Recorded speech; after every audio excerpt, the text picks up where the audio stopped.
Walang takas sa Batangas City ang driver ng isang empleyado ng gobyerno.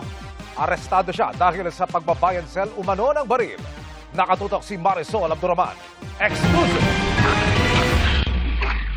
Matapos magkaabutan ng bayad at ang in-order na gamit, sumugod na ang mga operatiba ng Batangas City Police sa lugar na ito sa Barangay Balagtas, Batangas City.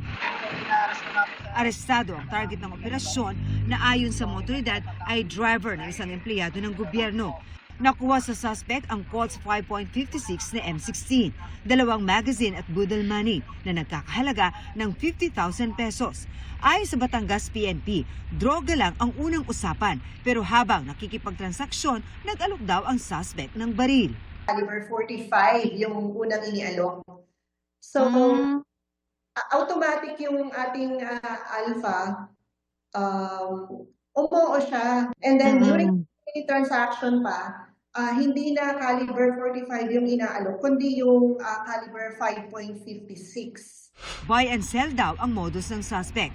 Naghahanap daw ito ng baril na kailangan ng kanyang mga parokyano na mga pangkaraniwang tao lang naman daw na gusto lang magkaroon ng baril sa mas mabilis na paraan. Saan daw galing ang mga baril? Saan ang source niya ng mga baril? So, yung mga source niya is naghahanap siya ng mga retired. Kung hindi naman retired, mga dismissed na mga uniform personnel. Tampered yung serial number.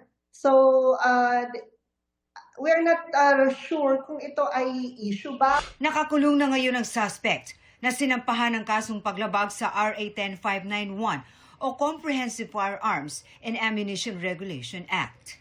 Tumanggi siya magbigay ng pahayag. Marisol Abduraman, nakatuto 24 oras.